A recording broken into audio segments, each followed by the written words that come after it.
everyone, I am Anush Tomar and I welcome you in English Toppers Academy. We are continuing with the chapter conjunction, and in that our first video we had already discussed the definition, we had seen the various examples, and apart from it we had classified the conjunctions. Now in today's class the third one was left, correlative conjunction was left to discuss. So in today's class we will see the key points of correlative conjunctions, and apart from it we will also see some examples of coordinating conjunctions. That is the first type. ये आपका कौन सा है? ये first type.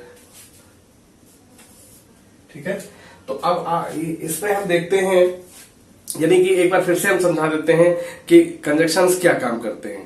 Conjunctions जो है वो एक शब्द से एक शब्द को जोड़ने का, सेंटेंस से सेंटेंस को जोड़ने का, फ्रेज को सेंटेंस से जोड़ने का, क्लास को सेंटेंस से जोड़ने का काम करते हैं, यानी कि joining words are known as conjunctions. तो अब यहाँ पे हम कोरिलेटिव कंजक्शंस में सारे पॉइंट, जो की पॉइंट्स हमारे हैं उनको देख लेते हैं. यहाँ पे देखिए, यहाँ पे आप देख सकते हैं कि हमारे कौन से काइंड्स हैं. आज हम डिस्कस करेंगे किसको?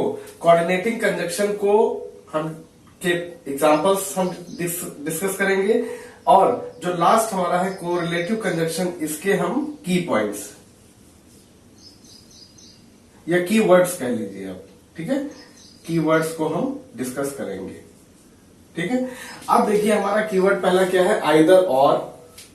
ठीक है, neither, sorry, not only but also, neither nor, both, that dash and, whether, that dash or, just as, that dash so, the, that dash the, as, that dash the, as much, that dash, as, no sooner, that dash, than, rather than. तो ये हमारे कुछ की points या की words आप कह लीजिए, की वर्ड्स कह लीजिए ज्यादा बेहतर है, हमारे आपको देखने को मिलेंगे. अब देखते हैं मेन हमारा जो फोकस रहेगा वो किस पे आज रहेगा? वो रहेगा हमारा कोऑर्डिनेटिंग कंजक्शंस के एग्जांपल्स पे. इसमें हमने आपको बताया था, आपको एक मतलब कि आपको हमने एक ट्रिक बताई थी, तो वो ट्रिक हम देखते हैं हम लोग.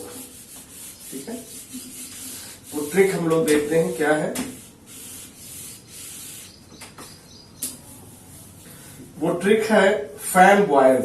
एक हमने ट्रिक आपको बताई थी कि आप लर्न भी कर लेंगे और अच्छे से समझ भी लेंगे. ठीक है, तो वो कौन सी ट्रिक है? Fan boys. तो हम लोग एक एक एग्जांपल इसका देखेंगे आज की क्लास में. तो जैसे इसमें देखिए, लिख लीजिए फैन बॉयज.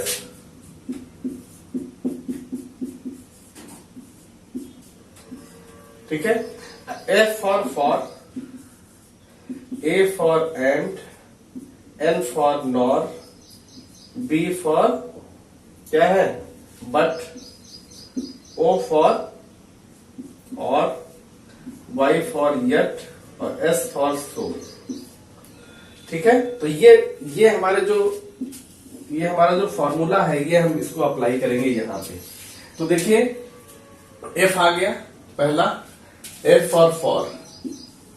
ठीक है, अब फॉर में क्या है कि we listened eagerly but he brought news brought news of our families.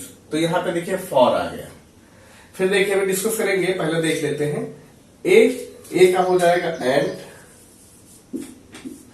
ठीक है, she did not speak to anyone and nobody spoke to her. ये हमारा हो गया. फिर देखते हैं एन फॉर क्या होता है? N for nor.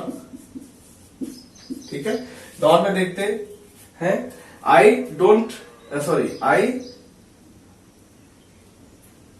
Don't children to be, except यहां पे हो जाएगा,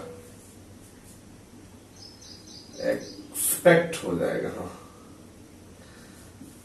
आई don't expect children to be rude, nor do I expect to be disobeyed. यानी कि यहां पे देखिए दोनों हमारे जो सेंटेंसेस है उसमें एक्सपेक्ट आया है, क्योंकि आशा यहां पे की जा रही है. तो यहाँ पे नॉर को अंडरलाइन आप कर सकते हैं, नॉर यहाँ पे आ गया। B for but, B for but, they rush to the hospital but they were too late. O, I will go shopping or I will go camping. Camp होता है कैंप करना। Yet he was a convicted criminal, yet many people admired him. तो yet हमें लिख ही दिया है y for yet, यहां पे लिख लेते हैं, और s for so, ठीक है, और o for or। तो यहां पे yet आ गया आपका। सो देखिए, I was feeling hungry so I made myself a sandwich. तो इस तरह से आप देखिए बहुत सारे एग्जाम्पल्स आपको देखने को मिलेंगे, लेकिन यहाँ पे हमने एक एक एग्जाम्पल ही लिया है क्योंकि हमें ये फॉर्मूला जो है आपको ये दिखाना था। अब एक एक करके एक बार फिर से समझते हैं। देखिए, फिर लिसन ईगरली, ठीक है, हमने बहुत ध्यान पूर्वक सुना। For he brought news of our family, क्योंकि वो हमारे परिवार की खबरें लाया था।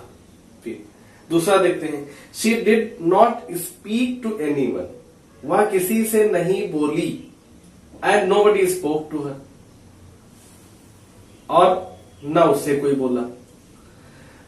एंड देखते हैं, I don't expect children to be rude nor do I expect to be disobeyed, यानी कि ये उम्मीद नहीं करते हैं कि बच्चे रूड, क्या होता है रूड होना, मतलब अच्छा व्यवहार न करना, कभी ये उम्मीद नहीं करते कि बच्चे अच्छा व्यवहार नहीं करेंगे या फिर कहना नहीं मानेंगे, ठीक है। बी देखिए, B for but, they rush to the hospital, वो हॉस्पिटल की तरफ दौड़े, या वो, हाँ, but they were too late, लेकिन वो लेट हो गए थे, मतलब कोई जानने वाला होगा वो नहीं रहा होगा तो लेट हो गया, मतलब पहुंच नहीं पाया समय से। और देखिए, आई will go shopping or I will go camping, तो या तो ये कह रहे हैं कि शॉपिंग के लिए जाएंगे या फिर कैंपिंग के लिए, एक प्रकार का स्पोर्ट्स होता है। He was a convicted criminal yet many people admired him, यानी कि वो कोर्ट के द्वारा अपराधी सिद्ध हो गया, लेकिन फिर भी उसे बहुत सारे लोग पसंद करते हैं, एडमायर करते हैं, उसको फॉलो करते हैं। तो अब एस वाला देखते हैं, S for so, I was feeling hungry so I made myself a sandwich. ये अपने बारे में कह रहे हैं कि मैं महसूस कर रहा था कि मुझे भूख लग रही थी, so I made myself a sandwich, तो मैंने अपने लिए एक सैंडविच बना ली। तो ये छोटी सी क्लास हमारी जो आज की थी, ये आपकी ओवर हो गई है, और टोटल 8000 व्यूज हमने कल क्रॉस कर लिए हैं। ऑल्दो 2 दिन हम पोस्ट नहीं कर पाए, कुछ घर पे काम था, है नहीं, ठीक है। तो कहने का मतलब है कि चीजें आपको लगभग मिलती रहेंगी लगातार, और गिव योर फीडबैक, ठीक है। Thank you, have a great day.